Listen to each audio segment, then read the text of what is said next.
السلام عليكم ورحمة الله وبركاته. halkani waa EBC News Now. daawadayaal ku soo dhawaada barnaamijkeenii falanqaynta EBC News Now. taariikhdu waa 10ka bisha Oktoobar, waa maalin Jimcaha 2025. barnaamijkan oo alaaba aanu soo deyno habeenimada isla markaana aanu ku falanqayno waxyaalaha markaasi doodaha jira ee muhiimka ah. haddaba barnaamijkani aanu ku falanqayn doono waxaa nagala qayb qaadan doona Somaliland activist oo isu markaasi ku sugan dalka Switzerland. caawa dooda nagala qayb qaadan doona. daawasho wanaagsan. waa tahay daawadayaal ku soo dhawaada barnaamijkeenii falanqaynta EBC News. barnaamijkeena maanta waxa uu ku saabsan yahay heshiiskii ay gaadheen maamulka Puntland iyo dowladda Somaliland. heshiiskan oo ay dad badan ka falceliyeen gudaha Somaliland iyo gudaha Puntlandba. heshiiskan ayaa waxa uu daraa 3 qodob oo iyagu ku saabsanaa isu socodka, in isu furo isu socodka labada dhinac iyo inay iska kaashadaan arrimaha amniga ee dhinaca badda iyo dhulkaba labadaba, isla markaana ay wadaagaan xogta labada dhinac ee sirdoonada dhinacyada kala duwan iyo ciidamada labada dowladood. waxa kale uu heshiiskani dhigayay in markaasi ay iska kaashadaan cid kasta oo iyagu markaasi soo dhex gala oo amnigooda iyo horumarkooda. heshiiskan waxaa kaloo ka mid ahaa in isku furo labada dhinac isu socodka iyo ganacsiga iyo horumarka. heshiiskan dhinaca Somaliland dowladdu waa ay difaacday, balse dhinaca mucaaradku qaar ayaa ka hadlay iyagu markaasi ka soo horjeesta. shacabka qudhoodu qaar badan ayaa shacabku aad uga soo horjeeda fikirkan ah in Puntland iyo dowladda Somaliland ay isku meeqaam noqdaan, isla markaana ay heshiis la wada isla galaan iyagoo ah laba dowladood.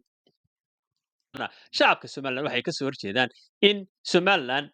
ay heshiis nidaam dowladeed ahaan oo kale ah ay la gasho Puntland, maadaama Puntland ay ka tirsan tahay maamulka Soomaaliya ee federaalka Soomaaliya. haddaba heshiiska marka la eego guud ahaan waa heshiis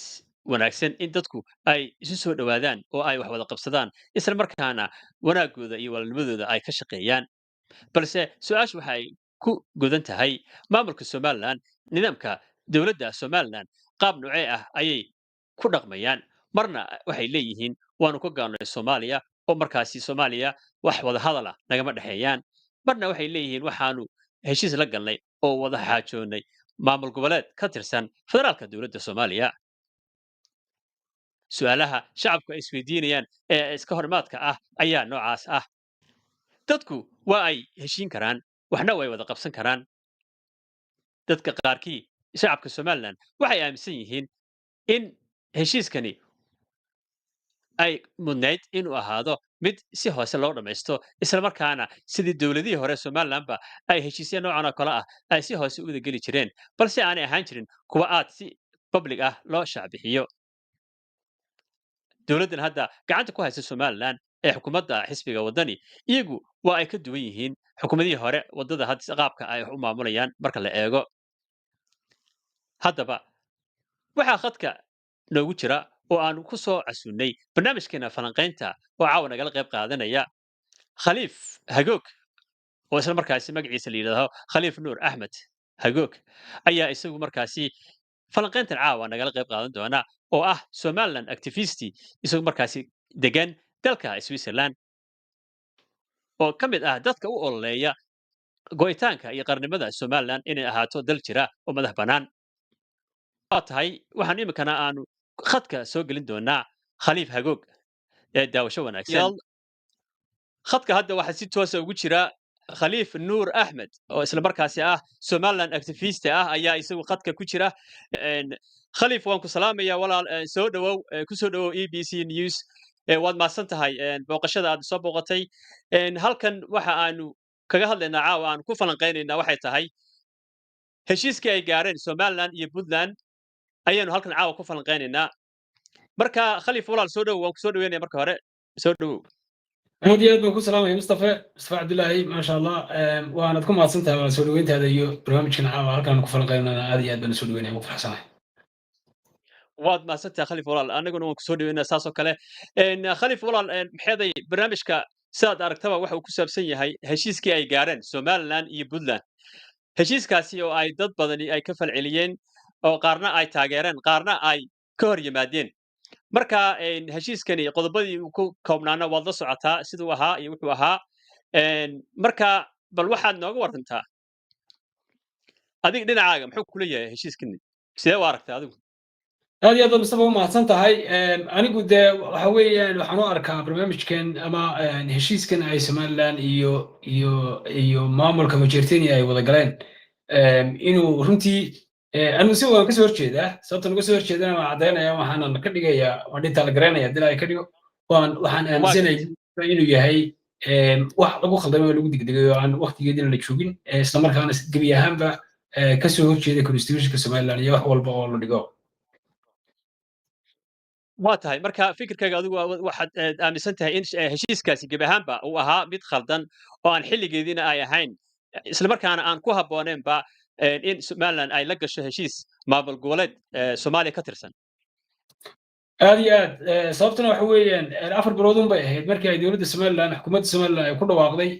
golaha wasiiradu intay fadhiisteen ay ku dhawaaqeen inay joojinayaan wada hadalkii Soomaaliya kala dhexeeyay kaasoo markii horeba gebi ahaanba fundamentally khalad ahaa in Soomaaliya iyo Somaliland ay wax ka wada hadlaan sida awgeed dee maamulka Majeerteeniana ama Puntland ugu yeedho Majeerteen ugu yeedho waxa ugu yeedho halkii kale waxa weeyaan maamul Soomaaliya ka tirsan dee wada hadalkii shalay la joojiyey iyo kan maanta la wada waa isla meeshii uun marka anigu wax isbedelay marka waxaan arkaa kii shalay la joojiyey si sharciga lagu joojiyey golaha wakiilada la horgeeyey don't know sababta loo joojiyey markii dambe arrinkii sii socon waayey arrimo siyaasadeed baa ka dambeeyey baan filayaa laakiin guud ahaan waxay ku saleysan tahay Mustafa in principle ahaan uu khaldan yahay wada hadalkaasi ama iyadoo la wada shaqayn karo nabadgelyada iyo waxyaabaha hoose laga wada shaqayn karo laakiin si official in dowladda Somaliland iyo maamul goboleedka Majeerteenia meel lagu soo wada qoro la baahiyo adduunyada la gaarsiiyo waxaan u arkaa khalad weyn oo xagga dowladda ka yimid marka Khalif waxaad ka wadaa macnaha in maamulka Puntland maadaama uu yahay maamul hoose oo isagu ka tirsan dowladda Soomaaliya Somaliland ay tahay wadan go'ay oo gaar ah oo dowlad oo kala ah marka macnaha waxaad leedahay isuma dhigmaan inay sidaas oo kale u kulmaan saasaad ka wadaa macnaha halkaas ka saxaya Somaliland horta dal go'ay maaha Mustafa Somaliland dal ay ka go'aysaa ma jirto Somaliland waa dal madax bannaan oo iskii u madax bannaan oo ilaa 1960 Juun madax bannaanidiisii kadib wax heshiis oo kale ama wax sharci oo kale oo wax ka bedelay ma jiraan marka Somaliland dal ka go'aya maaha taan ka saxaya talabaadna waxa weeyaan arrinkan Soomaaliya ama gobol ha noqoto ama Muqdisho ha noqoto ama Garowe ha noqoto wada hadalkeedu sideedaba wuxuu ka hor imanayaa constitutionka Somaliland wuxuuna ka hor imanayaa guud ahaanba principleska Somaliland ku dhisantahay ka hor imanaya maadaama Soomaaliya ilaa hadda aanay ka tanaasulin sheegashadii beenta ahayd ee sharci darrada ahayd ee ay ku sheeganaysay Somaliland iyadoo haba yaraatee aan wax sharci ah u dinishinaysa aanay jirin waa tahay Khalif su'aasha aan ku weydiinaya kale waxay tahay heshiiskan maxaa khaladaad ah ee adiga kaaga muuqda waayo waxa uu ka koobnaa 3 qodob sida ay sheegeen qodobada markaa aad akhrisay maxaa markaa khaladaad ku jira kaaga muuqda adiga heshiiskan qodobaba intaan la gaarin Mustafa principle ahaan ayuu wada hadalkan ama heshiiskan la yidhi waa hordhac ee u dhexeeya jamhuuriyadda Somaliland iyo maamulka Majeerteenia waxa uu ku khaldan yahayba sideedaba magaca isticmaalka magaca maamulka Majeerteenia oo Puntland iyagu isugu yeedhaan ayaa wuxuu ka hor imanayaa ayaa wuxuu ku samaysan yahay wiiqis ama hoos u dhigis ama kala qaybin dhulka Somaliland maadaama dhulka Somaliland kala qaybinayo maamulkaasi oo sidaa ku dhisan yahay principlekiisuba sidaa ayay wixii loo sameeyey ma jirto sabab ay dowladda Somaliland intay u soo ag fadhiisato ama heshiis ula gasho ee magac u aqoonsato magaca Puntland la yiraahdo magaca Puntland sideedaba markaad constitutionkeeda eegto qodobkooda labaad ee dastuurka maamul goboleedka Majeerteenia ugu qoran wuxuu cadeynayaa dhulka Puntland markuu sheegayo wuxuu ku darayaa gobolada Sool Sanaag iyo Cayn waxay ugu yeedhaan oo ah gobolka qayb ka mid ah gobolka Togdheer taasoo dee xaaraana in Somaliland dowladdeedu ay aqoonsato oo si sharci ah oo waraaqa ku soo qorto in ay aqoonsan tahay magaca Puntland sababa magaca Puntland u aqoonsan ma jirto daraad iyadoo heshiiskaasi dhacay ayaa shalayna waxaanu arkaynay wixii ay baran ka samaynaysay maamul goboleedka puntland oo baran ka samaynayay taasoo uu ka dhigan hadda ka dhigan in ay si official oo sharciya ciidamo ugu dabaal degayaan magaalada baran oo ku jirta 80 kilomitir xadka somaliland islamarkaana waraaqa waxaa ku qornaa ama heshiisyada waxaa ku qornaa in nabadgelyada ceerigaabo ay wadahadalka ku jirto sidaynu ognahay 347 kilomitir bay xadka gudaha ku jirtaa somaliland magaalada ceerigaabo la yihahda ceerigaabo oo intaa xadka ku jirta in maamul goboleedka majeerteeniya oo awooddiisa aynu naqaano lagala negooshiyeed galayo nabaddiisa ayaa wuxuu yahay runtii khalad weyn oo sharciya ay dowladda somaliland gelayso oo aan u arko in si degdega loo joojiyo islamarkaana cidda gashay heshiiskaasi waa dowladda somaliland dowladduna maaha xukuumadda maaha waa dowladdana waxa weeye saddex dabood bay qaybsantaa waa fulinta baarlamaanka iyo garsoorka sidaa awgeed xukuumaddu keligeed go'aan kama gaari karto waa in labadii gole ee kale loo barbar dhigaa oo laga sharceeyaa haddii ay wax haya khaliifow walaal aan kaa dhex gala halkaasi qaranimada somaliland ma wax maxay u dhimaysaa arrintani macnaha qaranimada somaliland markaad sheegayso aad leedahay macnaha waxaan leenahay policygii iyo sharcigii iyo constitutionkii iyo wixii waddanku lahaa oo dhan sharcigani heshiiskani waa uu burinaya maxaad u haysaa markaa caddeyn markaad eegto dastuurkii somaliland waxaa burinaya xuduudaha somaliland iyo dowladda somaliland iyo sharciga somaliland dalka somaliland sharci buu ku fadhiyaa xuduuduhu wuxuu ku fadhiyaa xadkaa waxa la sameeyey 1897 wuxuuna socday muddo sanad iyo 4 bilood oo uu socday negotiationkiisa iyo kala gurkiisa iyo kala habeyntiisa iyo sharciyeyntiisa iyo intii lasoo dhammaystirayay xadkaa lasoo dhammaystirayay waxaasoo dhan oo xadkaasi intaasoo hawl uu soo maray maanta in soomaaliya puntland waa gobol soomaaliya ka mid ah soomaaliya oo gudaha ugu jirta somaliland dhinaca kalena ciday doontaan maleeshiyaadka argixisada ee gobolka sanaag ay keeneen meesha la yahdo bariga sool kuwa qudhoodu wax weyn waa kuwo kale oo laakiin isla soomaaliya ka socda dhammaantood waxay ku soo xadgudbeen xadkii caalamiga ahaa somaliland maadaamay xadka ku soo xadgudbeen lagama negooshiyeed garayn karo lagalama hadli karo nabadda dhulka somaliland innagu reer somaliland ahaan miyaynu ku xadgudubnay soomaaliya jawaabta waa maya sooma soomaaliyana inay soo xadgudubto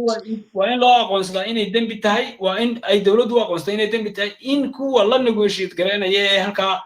kula shirayana inay dembi galaan waa inay u aqoonsataa systemka somaliland haya khalif walaal halkaan kaa dhex galo dowladdu markaad leedahay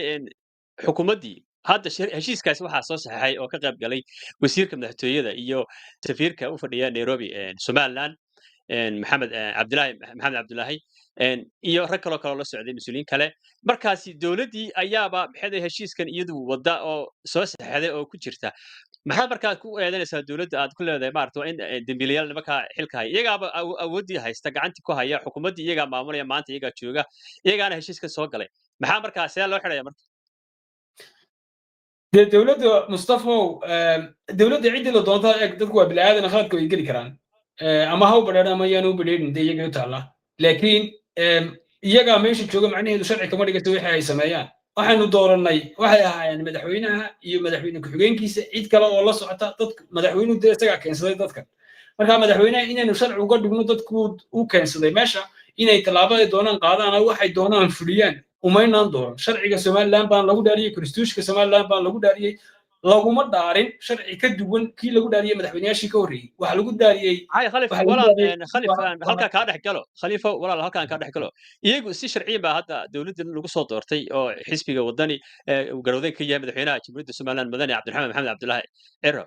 waxa weeye si sharciya ku yimaatay sifa sharciya xukuumaddiisana isagaa soo dhisay isagaana maaragtay doortay tiimkan hadda la shaqaynaya marka isaga qudhiis wuxuu arkaa inay tiim saxa yihiin oo isagu la shaqaynaya oo isaga la shaqaynaya oo hawsha si fiican u wada marka maxaa halkaa ku khaldan khalad bay leedahay haddii tiimkii ay heshiis ay soo galaan ay markaa iyagu heshiiskan waxaana ay madaxweynuhu u egmaday inay hawsha qabtaan maxaa khaldan oo ku jira aragtida halkaan ka jeedinaya mustafa kuma salaysnaa inaan anigu madaxweynaha xilkiisa ku haysto ama aan mas-uuliyaddiisa iyo hawsha haysto wado ku haysto ama aan ama ku kiritaas garaynay laakiin waxaan anigu ka hadlayaa guud ahaan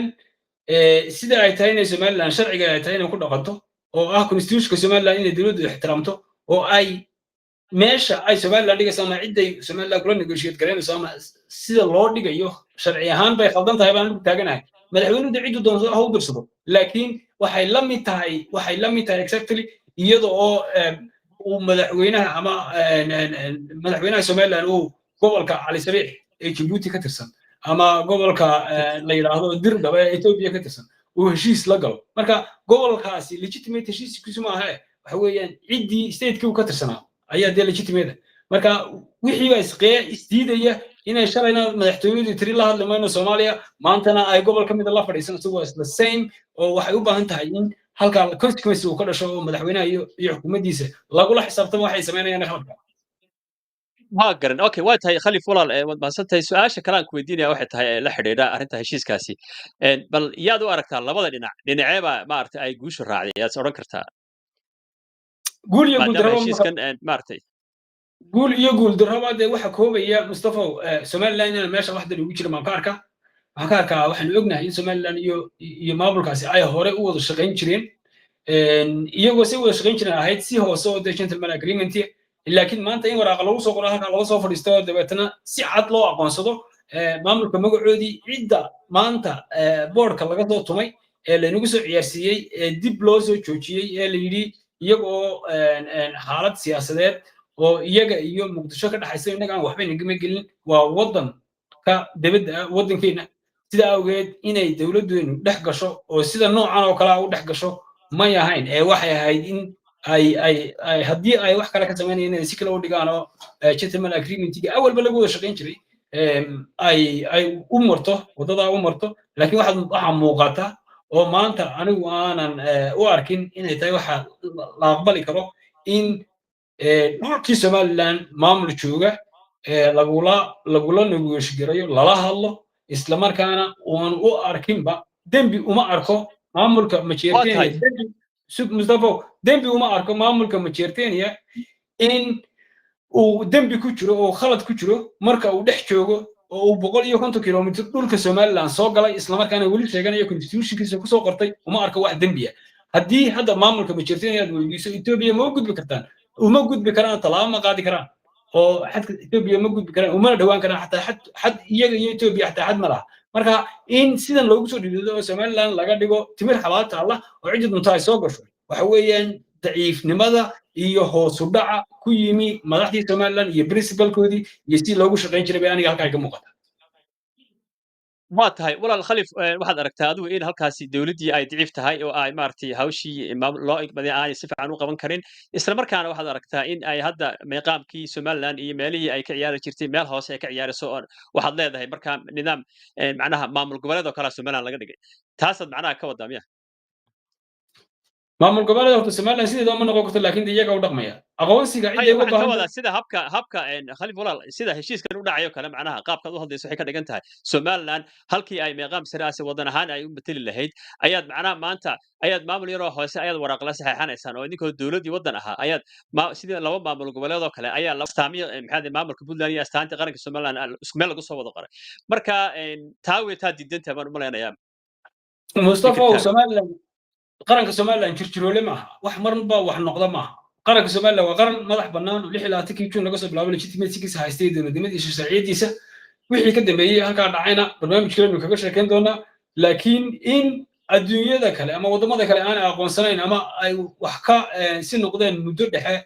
macnaheedu maaha inuu qarannimadiisii ka guriyo jirjiroole maaha qaranka somaliland waa qaran madax bannaan oo xududale ismana bedelayo haddii xadka somaliland wax laga bedelo sida loogu xadgudbana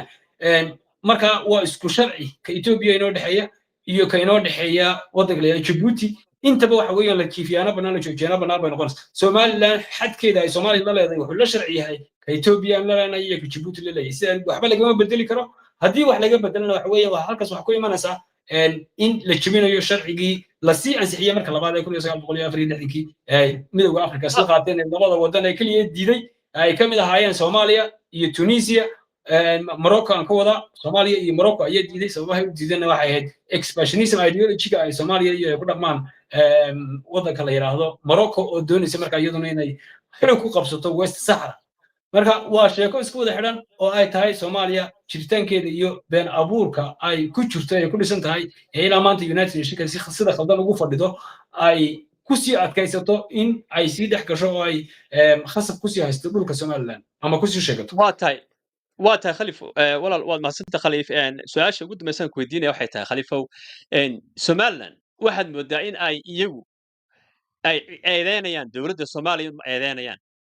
Marka maxaa maaragtay diiday in maamulka Somaliland haddii ay tahay siyaasiyiinta, haddii ay tahay hogaamiye dhaqameedyada, dadka hoggaanka u haya, inaad iyagu is eedeeyaan maadaama ay iyagii hawshii loo egmaday iyo hawlihii ay garwadeenka ka ahaayeen, ay maanta maxeeday dhulkan hadda aad sheeganaysaan ee Somaliland aad leedihiin xadkeedu wuxuu gaadhaa ilaa Garowe agteeda oo meesha la yidhahdo Yoocada iyo gobolka Sanaag dhinaca iyo Baran iyo xaggaana ay ka gaadho Somaliland boosaaso u dhowdahay. Dhul fara badan baa hadda idinka maqan oo waad ogtihiin bariga Sool iyo bariga Sanaag baa waa idinka maqan yihiin. Haddana waxaad maaragtay eedeynaysaan dowladdii Soomaaliya iyo maamulkii Soomaaliya ayaad eedeynaysaan. Idinkiina siyaasaddiina marka la eego Somaliland macnaha kama muuqato macnaha qaab dowlad ahaan u fakaraysa inay dhulkeeda la soo noqoto oo maaragtay dadaal dheer u gasho oo ama haddii dagaal ku galayso iyo haddii ay siyaasad ku keenayso iyo haddii farsamo kale ku keenaysaba. Maxaa markaa arrintaa kula tahay adigu maadaama aad tahay Somaliland activist aad tahay sideebaa maaragtay ay ku soo noqon kartaa in Somaliland ay soo celiso bariga Sool iyo bariga Sanaag labadaba? mustafa aad iyo aad baad umahadsan tahay waana su-aal wanaagsan oo waxaan u malanayaa su-aashaas waxay ku fiicnayd wasiir khadar looge oo isagu maanta heshiiskan soo saxeexay oo ay ahayd inuu isagu ka jawaabo laakiin anigu waase Somaliland activist ahaan waxaan ilaalinayaa aragtida guud iyo waxa guud ee principleska guud ee Somaliland ku dhisan tahay waxa dadku inta badan yidhaahdaan waxbaa idinka go'ay xad baa idinka maqan Somaliland waxba kama maqan Somaliland xadkeedu isma bedelayo lama jiifin karo lama joojin karo lama qaloocin karo waxa ka dhaxeeya intaasna viruska ama dhibaatooyinka ay Soomaaliya soo wado ay xadka Somaliland soo gelisay ay ka mid tahay in maleeshiyaad ku abuurto waddanka gudihiisa waxay ka muuqataa madaxda Somaliland oo runtii ka gaabiyey arrinkaas oo wasiirkaasi ka yahay Mustafa oo ay tahay inuu wixiisa isagu shaqadii uu ahayd inuu qabto ka gaabiyey taasoo sababtay in isagii xukuumadihii ka horreeyay kuwii kale ka soo horreeyaba inay si sharci uga dhaqmaan oo ay moodo inay Somaliland aqoonsi uga baahan tahay madaxda maamusha madaxda Somaliland bay Somaliland aqoonsi uga baahan tahay waxaana dowladdanna waxaad moodaa hadda inay kusii badheedhayo madaxweynuhu erey buu ku celceliyaa Mustafa inaad maqashay in kale mooyaane ereygaas oo oranaya Somaliland mustaqbalka ayay dal noqon doontaa Somaliland mustaqbalka dal ma noqon doonte Somaliland waa 65 jir dowlad modern state-ku waa 65 jir 65 sanadood buu jiray wixii intaa ka dambeeyayna wax sharci oo kale oo iska bedelay ma jiraan marka dal mustaqbalka noqon doona dowlad ma jireen in wadamada kale ku aqoonsadaan waxa tahay baad marti uga tahay ugama tihid marti inaad jirto marka shuruucda caalamka stateska jirtaankiisu wuxuu ku xidhan yahay waa right uu leeyahay ama xaq uu leeyahay weeyaan kuma xidhna aqoonsi inay isteedada kala aqoonsadaan waatay khalif waad mahadsan tahay runtii aad baad mahadsan tahay inaad caawa nagala qayb qaadato barnaamijkeena falanqaynta aad iyo aad baan kugu mahadcelinaynaa waanu ku soo qaban doonaa mar kastoo aanu barnaamijyada wixii ku saabsan Somaliland arrimaheeda maadaama aad tahay Somaliland activist waanu ku soo qaban doonaa oo mar kastoo loo baahdo inaanu maaragtay doodahan oo kale aan maaragtay qabanayno oo dib ayaanu kugu soo yeeri doonaa khaliif waxa weeye waa Somaliland activist waxa uu degan yahay dalka Switzerland waa dadka qurbaha aad uga ololeeya Somaliland waad mahadsantahay khaliif inaad caawa nagala qayb qaadato barnaamijkeena falanqaynta waad mahadsantahay asalaamu calaykum waraxmatullahi wabarakaatu waa tahay daawadayaal barnaamijkeeni falanqaynta aanu caawa idiin daadiheynaynay waxaa nagala qayb qaatay mudane khaliif nuur axmed hagoog oo ahaa Somaliland activist haddaba EBC News waxaad kala soo xiriiri kartaan ebcnewsnow@gmail.com haddaad u baahataan inaad nala soo xidhiidhaan ama aad doonaysaan inaad ka qayb qaadataan doodahan oo kale waa tahay daawadayaal intaanu dib u kulmi doono barnaamijkeena falanqaynta caawa intaa ayuu naga eegyahay waa Mustafa Cabdullaahi oo idin leh isma dhaafno asalaamu calaykum waraxmatullaahi wabarakaatu